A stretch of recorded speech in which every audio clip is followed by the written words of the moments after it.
What's poppin', and welcome to a new minisode of Popcorn with Cholo Sediaren. And this is a special PPP 3 coverage, or that's the Pista ng Pelikulang Pilipino, now on its third year. Well, I've been talking about it for a couple of episodes now, and it has started yesterday, September 13, and it continues on till the end of the week, September 19, exclusively in cinemas. And this festival kickstarts 100 years of Filipino cinema. It's also the second leg of festival season here in the Philippines. So, kakatapos lang ng Cinemalaya like a month ago.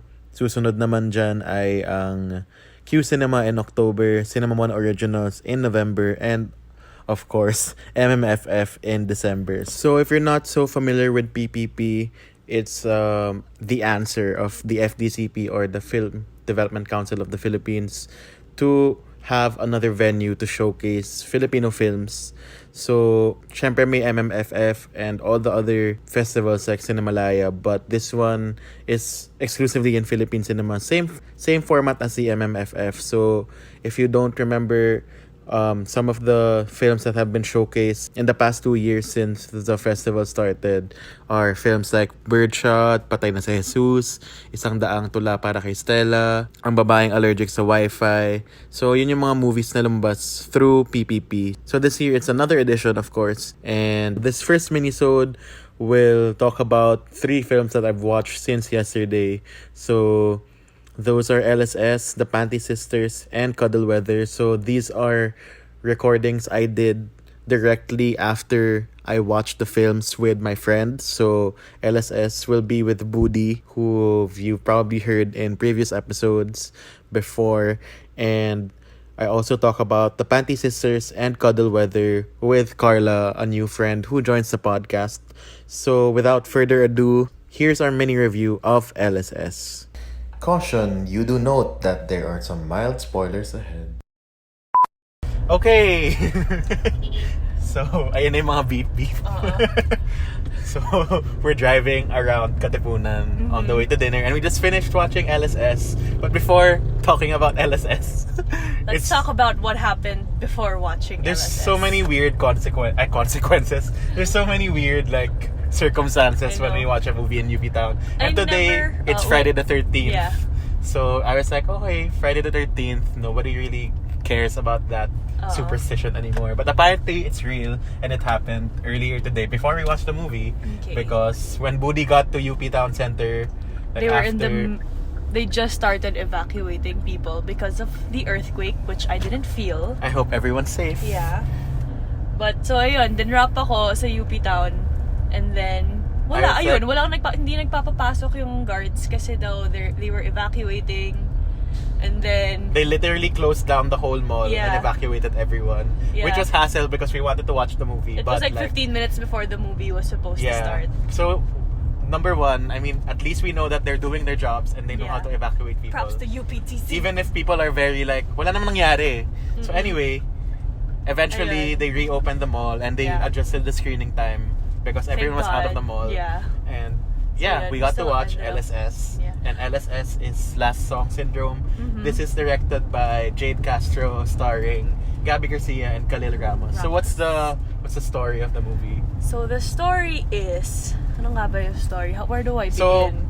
So Sarah and Zach. Yeah. That's Gabbi and Khalil. They're both fans of Ben&Ben since the beginning. Yeah, they were the OG Ben&Ben fans. is like the central theme, or the central yung nagtatahi sa kanilang dalawa because they met each other sa UP Town, which is very meta. I know. They met in UP Town. May pa sila, may pa-P2P singing. Yeah, because they were both singing the same song, which is Ride Home. Diba? And I love that song, but I forgot the title. So anyway. And then sa P2P, they talked about how they both liked the song, and then yun, medyo nagka-sparks it just started ng konti from there. Yeah, and then they went their separate ways. Yeah, it's pretty much just following their journey as individuals and as would-be couple. Until finally they meet again. Yeah, and parang it's all tied together with Ben&Ben songs. So, how did you find the movie in general? I liked it. It was naman cute. siya. It was It's cute. an easy, parang feel good watch. I mean, for one, I think the major factor is that it's Ben&Ben's music. Yeah. And this- any Ben&Ben song in a movie, it's you just- know it's it gonna just be feels good. magical for Yeah. some reason na their music is just equivalent to Pang like movie a talaga movie yung ano theme niya song. Pang indie movie na kikiligin ka. Yan And yung Ben&Ben. And I don't think Ben&Ben like di naman nila sinasadya Yeah. na parang sige, we want to make this a movie theme song. Yeah. But now they have a whole movie with all of their songs tied That's into true. it. And they're actually part of the story. Yeah. Which is like pretty Hindi cute. siya pilit. Yeah. So, I mean, for me it was really fun. I mean, Yeah. we were talking about it na may Filipino vibe na Begin Again or like Sing Street kind of Yeah. vibe. I mean, it's not a full-on musical, but obviously it's They're both musicians. they're both musicians in real life. Khalil's a singer, Gabbi's also a singer and an actress. And Ben&Ben obviously wrote the whole thing. I mean, Yeah. the whole soundtrack to this film. And it's nice now we have that kind of approach on musicals, if you can say that. Remember the one last year, I just remembered, where we watched... Changing Partners. No, Back with Boys. Oh, Back with Boys. Oh, Yun nga yung pala. medyo ganun yung vibe niya din. Yung parang... Music's It's not a just musical, integrated but it's a into it. movie about music. But they actually kind of sing in some parts, which Yeah. I actually like. And hindi siya yung parang they just break out into song. It's just like LSS talaga yung mga Ben&Ben songs. And even Yeah. until now, they played pagtingin sa credits and I'm just singing in the car. Yeah. Hindi nga So- tayo umalis agad just because Yeah, we we wanted to just finish finished the song. because it's so good. So, what else? Musical. But yeah, what do you think of like the story?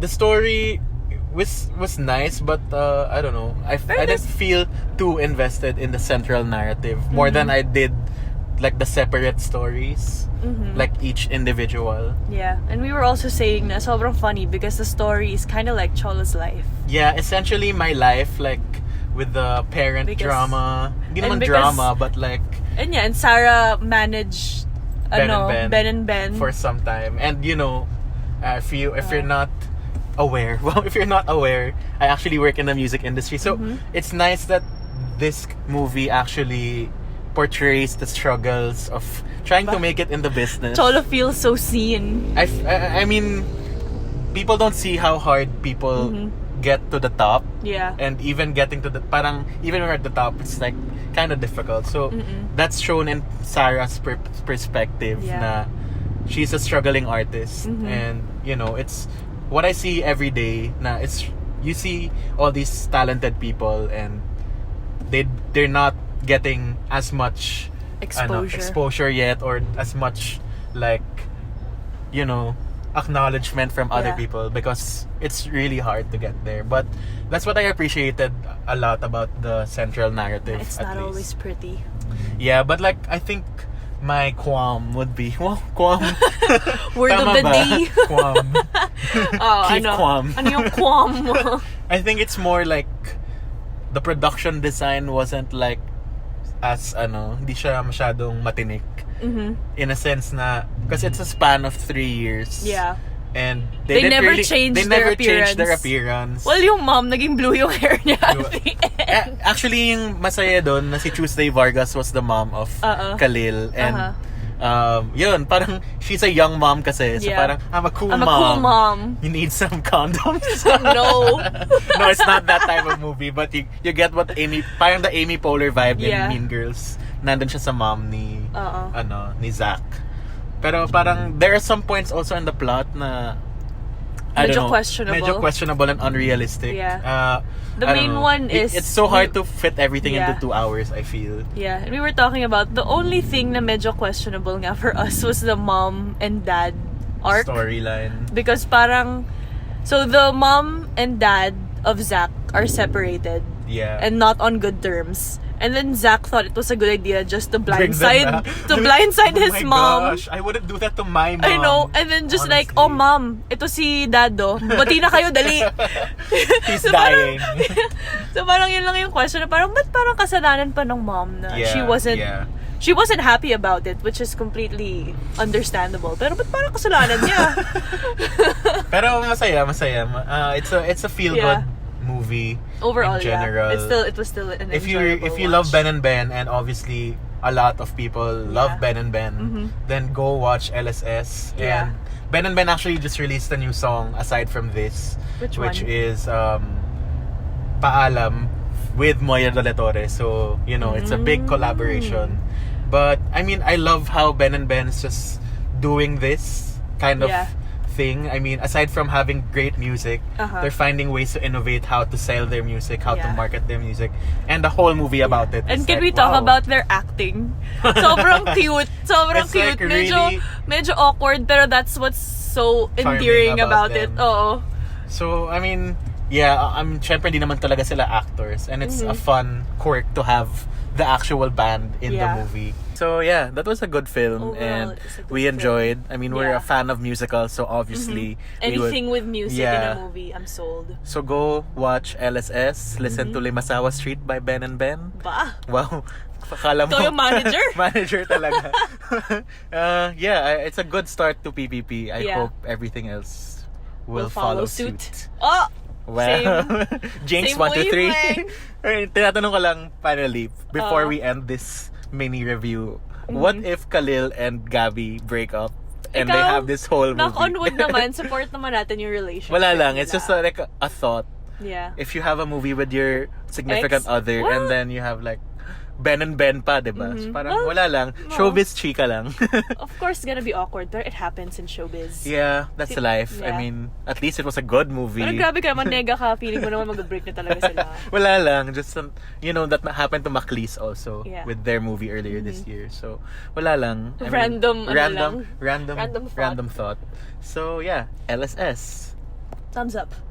It's a yes. It's a yes.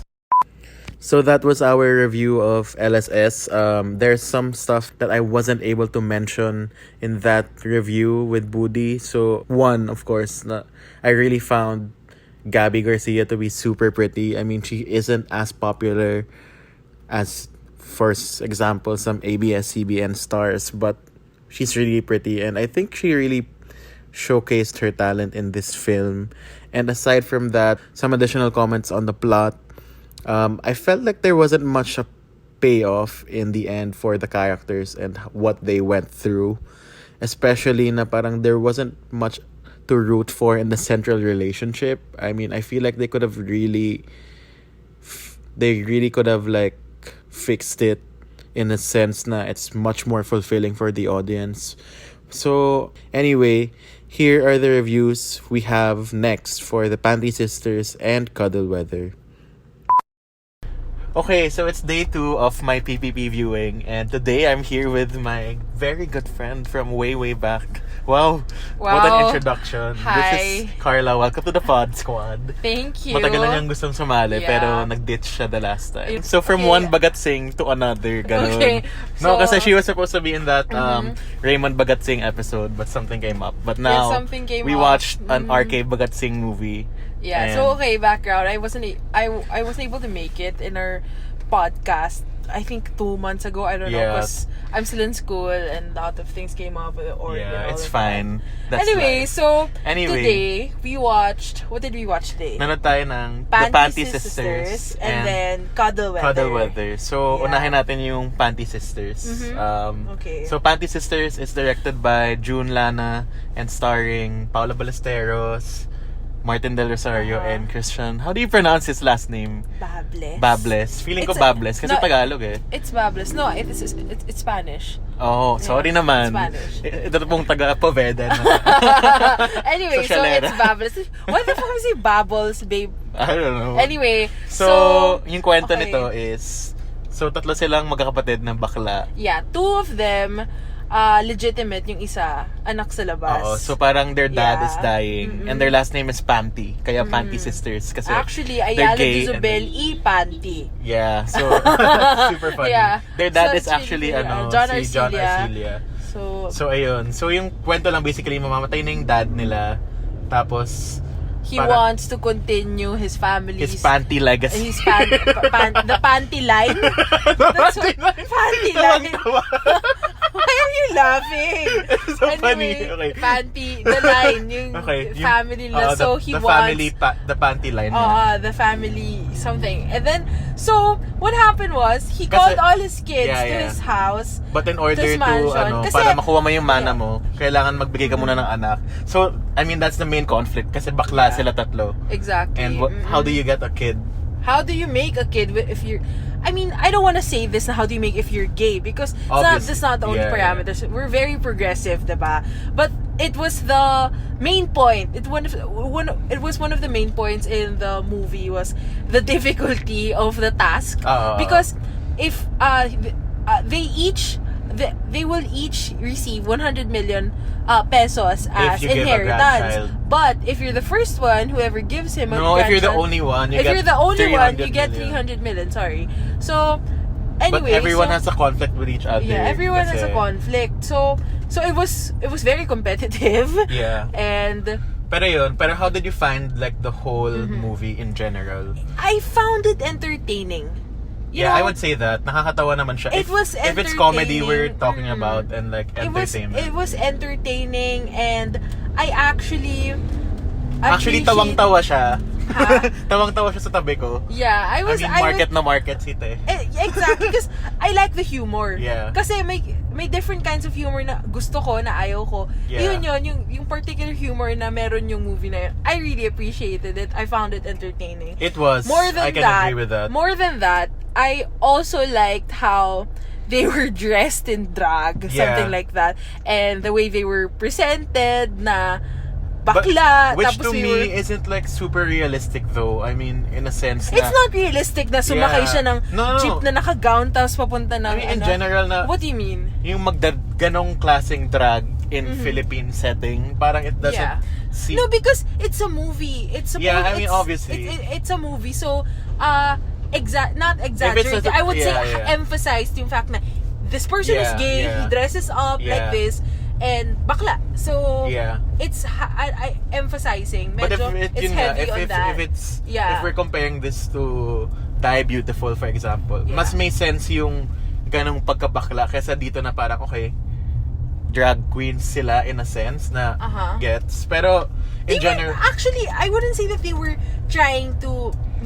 really trying to be drag queens. Parang pinakita lang na that's how they presented themselves. And then the different scenes, so hindi naman sila laging nakaganon. Yeah. Yun lang how they were introduced. That's why they were all dressed and up. it was for the value of the comedy. Exactly. And the drag entertainment, and you can say.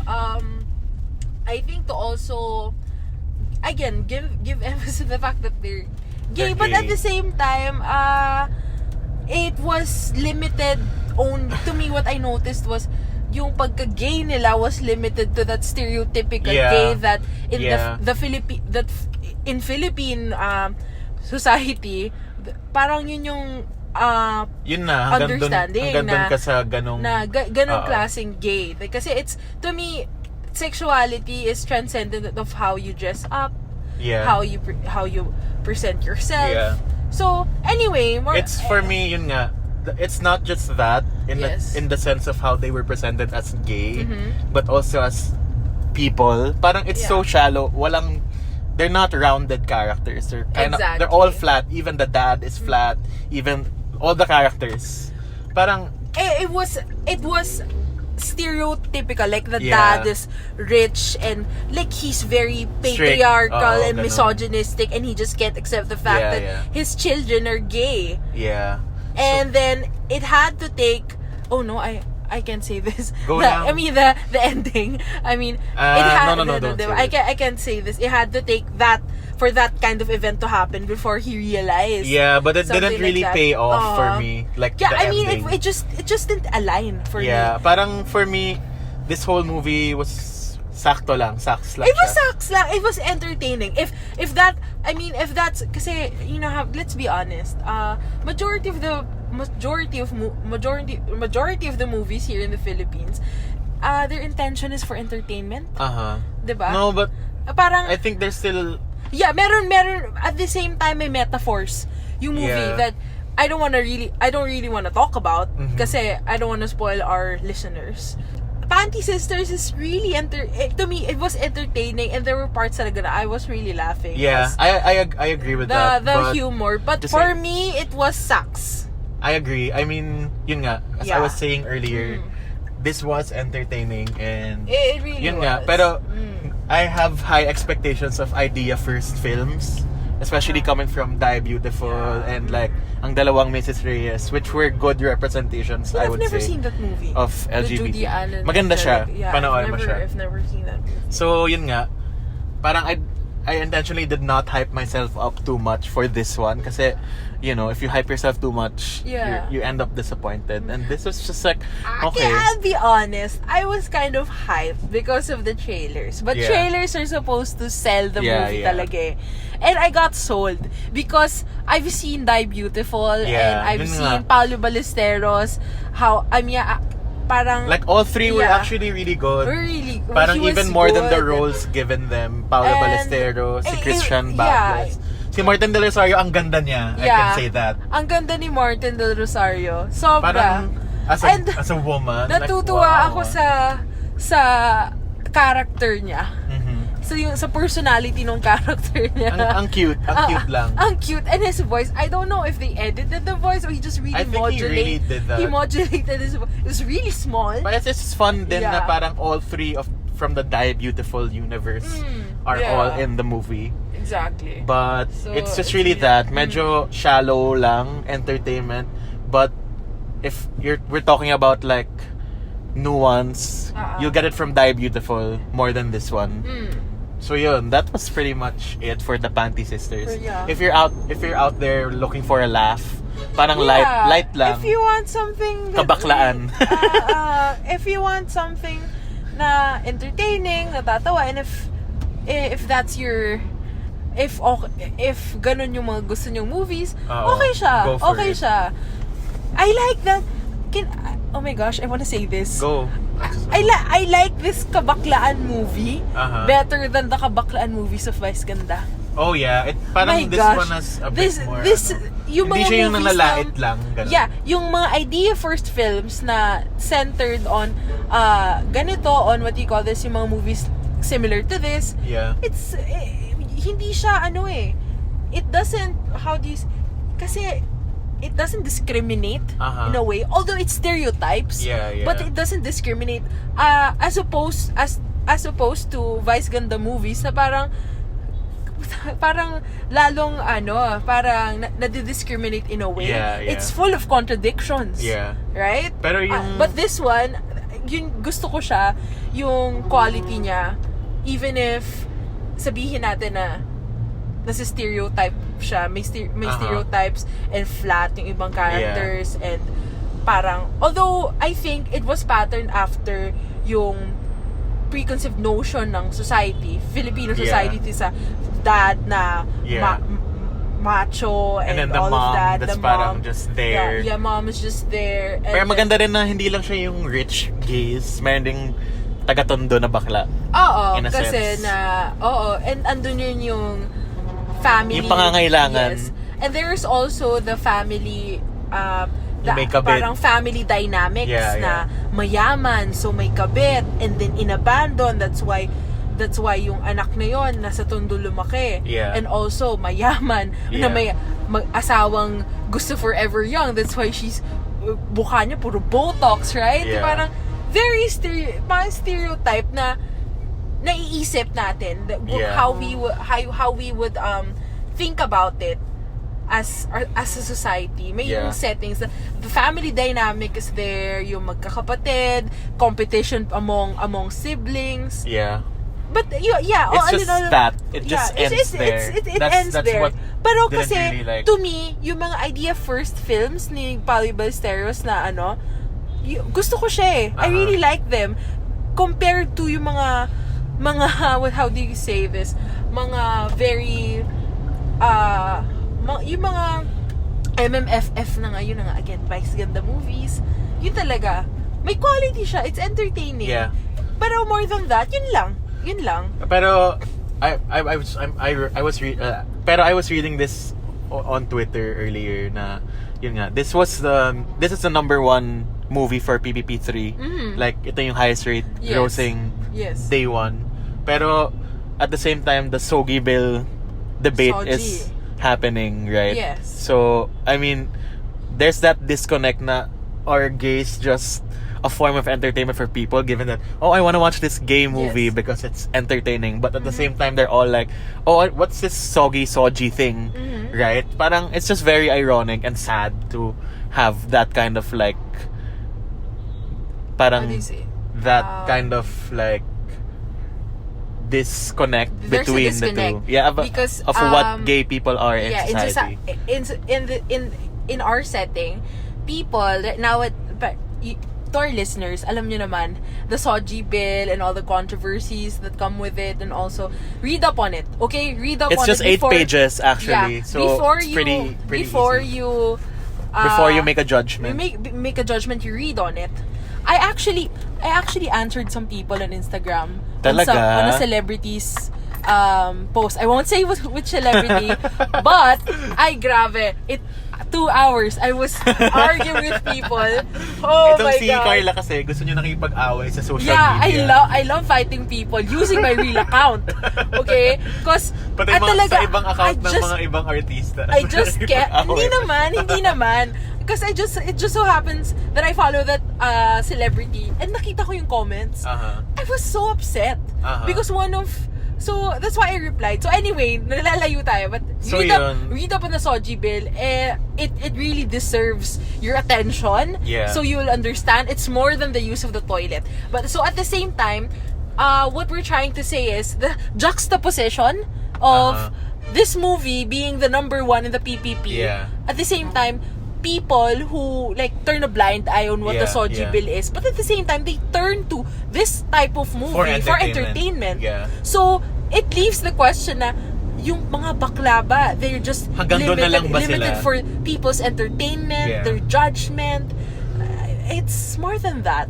Yeah, that's my opinion. It's definitely more than that. Oh, so I won't say that I'm pro Soji bill, but there should be amendments. I don't agree completely to the bill, pero yun na nga, everyone should read it. Everyone talaga. I agree on a lot about it. At the same time, may mga parts na hindi ako agree. Yeah. But yeah, so thanks for attending our TED Talk on the Soji bill. And the Panti Sisters. And also, So anyway, speaking of othering or making people such as or considering people as not human. Yeah. We also watched the film Cuddle Weather. Yes. Oh my God. It's directed by Marmol and starring Sue Ramirez and RK Bagatsing. Si Mayor si Mayor Arnaldo.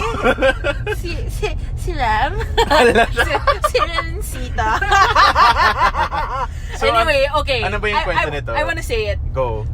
I liked it.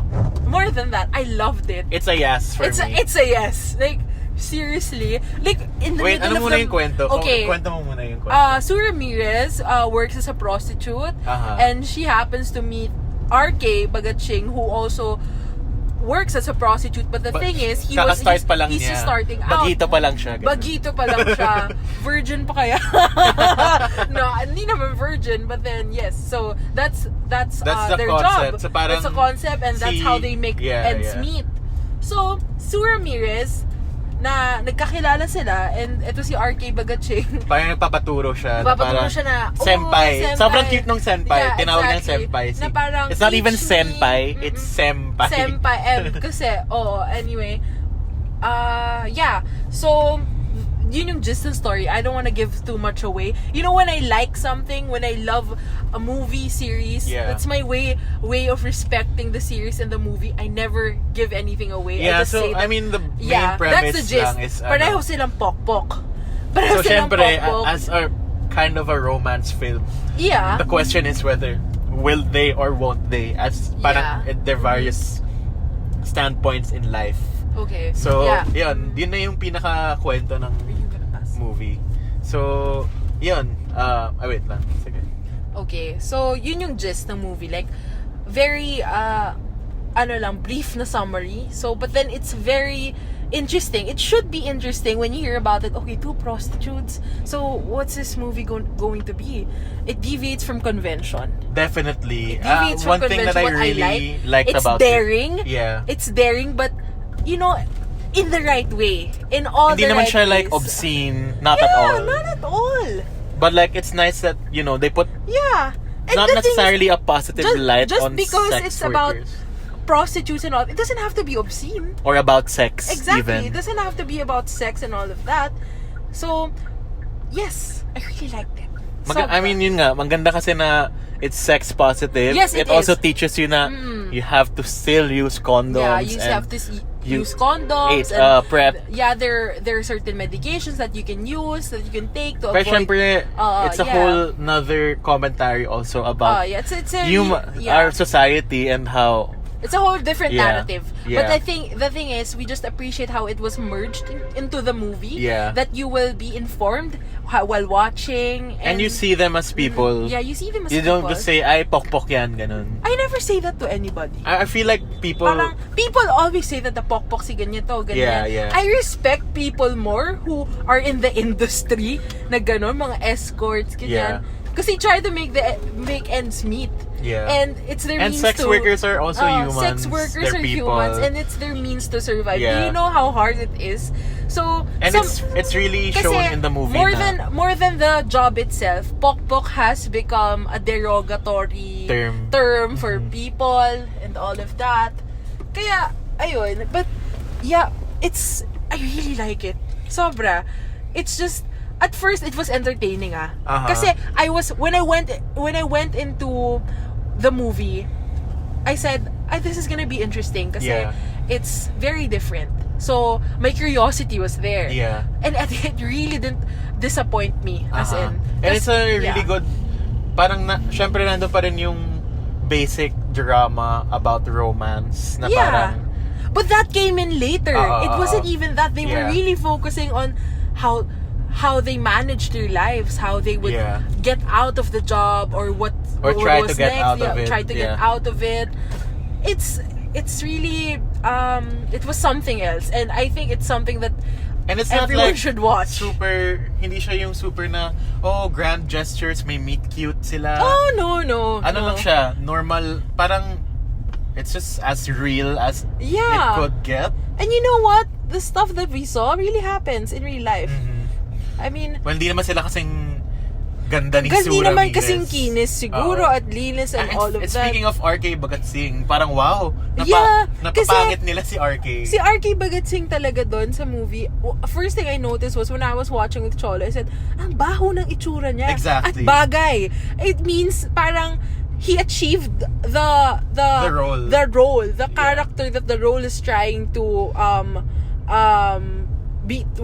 be. Parang very I just wanna slip this in that Hello Love Goodbye. I really love the movie, and one of the things that I noticed was that naawa ko kay Catherine sa role niya, sa character niya doon, because na-achieve talaga na kawawang-kawawa and parang hindi naliligo and all of that. Yeah. So, it's hindi lahat ng artista, not everyone can achieve that. And I think that's a whole different level na naabot mo as a celebrity when you can be both alta and pulube and all of that. You know who can do that? Who? Marisol Soriano, Vilma Santos. Gosh. Other movies that I've seen. So, ang galing na si Catherine Bernardo nagagawa talaga. Yeah, ang galing na Queen, nagawa niya. the real queen.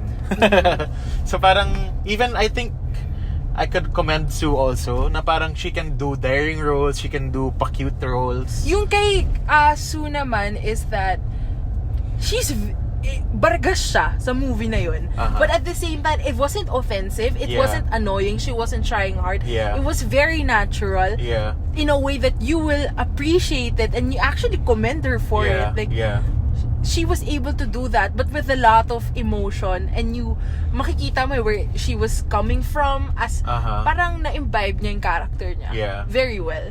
So, yun. I mean, we really, we enjoyed this, not just as a piece of entertainment, but also as like more like a reading of a different And- part of society. And no, and it offers a perspective that not everyone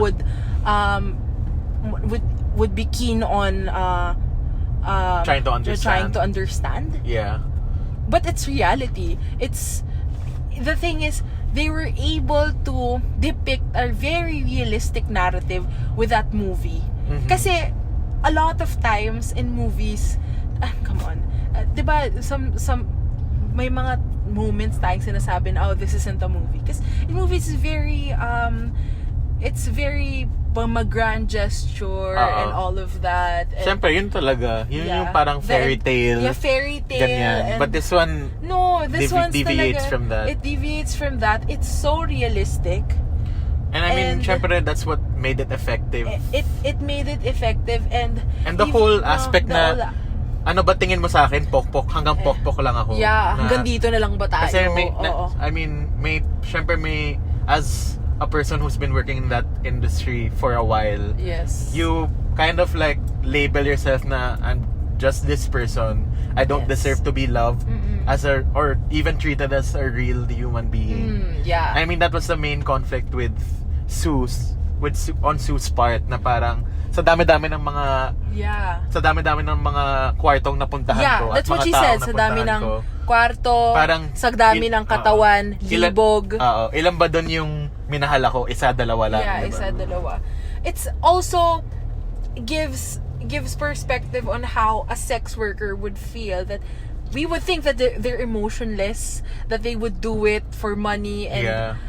they'd be so professional, but no, they parang in the movie napakita how she said na nga na parang nauubos rin tayo, napapagod, Yeah. nauubusan ng libog. And by libog meaning libog sa buhay, Yeah. not just sex, but then Which you know, is to a struggle that actually people survive. get through, Yeah.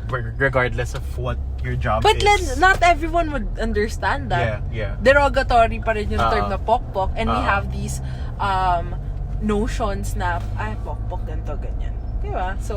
So congrats, Cuddle Yeah. Weather. Maganda siya. It's ayas. it's sex positive, it's informative, it's entertaining, it's eye opening, a whole new perspective. So you should go watch it. I recommend it.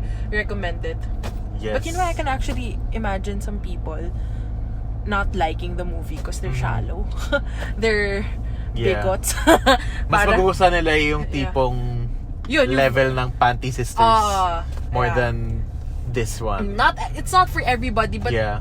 talaga, if you want something with entertainment and depth, you go for Cuddle Weather. Yes. I really like it. I love also it. recommend I love it. the movie Mamu. It was from Cinema One Originals last year. What's that? Grabe yun. Ganun din siya. It's about sex.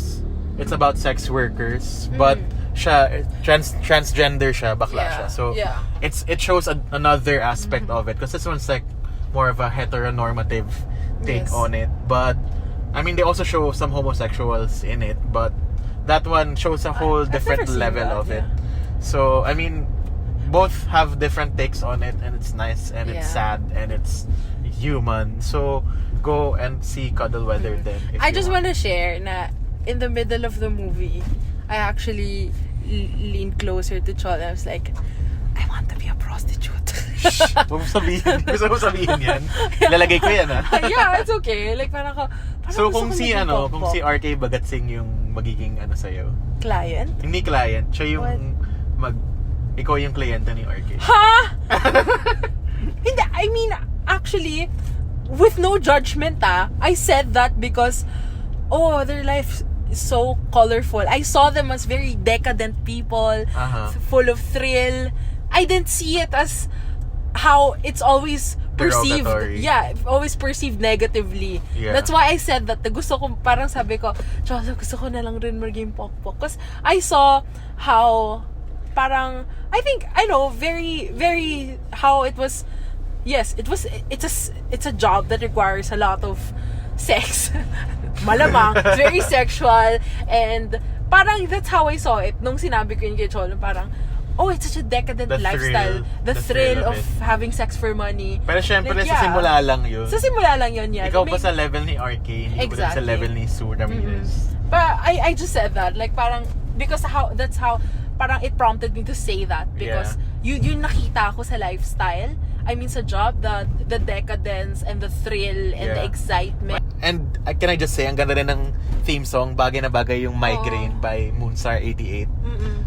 Parang it's a good song as a theme for that film. So it's a yes. Cuddle Weather is one of my recommendations for PPP. Yes. So, yeah, thanks Karla for joining me today. Dalawang movie pa tayo. Dahil super movie buffs kami, mga Tagalog talaga. No. Yeah. Yes, but with quality, okay? With quality. MMFF is a no. Like this year, gosh. So, we'll see what happens. Yeah, anyway, MMFF. so Abangan sa December. I really enjoyed, so yeah, thanks. So those were our reviews for LSS, the Panti Sisters, and Cuddle Weather. That comprises of this volume 1 of the PPP3 mini reviews or coverage. So check back later on in the week for more minisodes featuring the rest of the films. And our main episode upcoming next week will be featuring Grace Note. So that's pretty exciting. It's the first time we're interviewing a band or a musician in general. So go watch out for that and send us some questions if you have any for Grace Note. And in the meantime, go listen to all our previous episodes and minisodes on Spotify, Apple Podcasts, YouTube, and wherever you stream your podcasts. And if you have any comments, suggestions, and questions for our future guests, just let us know through our social media pages at Popcorn with Cholo. That's at Popcorn W Cholo on Facebook, Twitter, Instagram. You can also check out some updates on pop culture in general through those pages. So that is all for this minisode. Thanks for listening and see you all next time. Goodbye.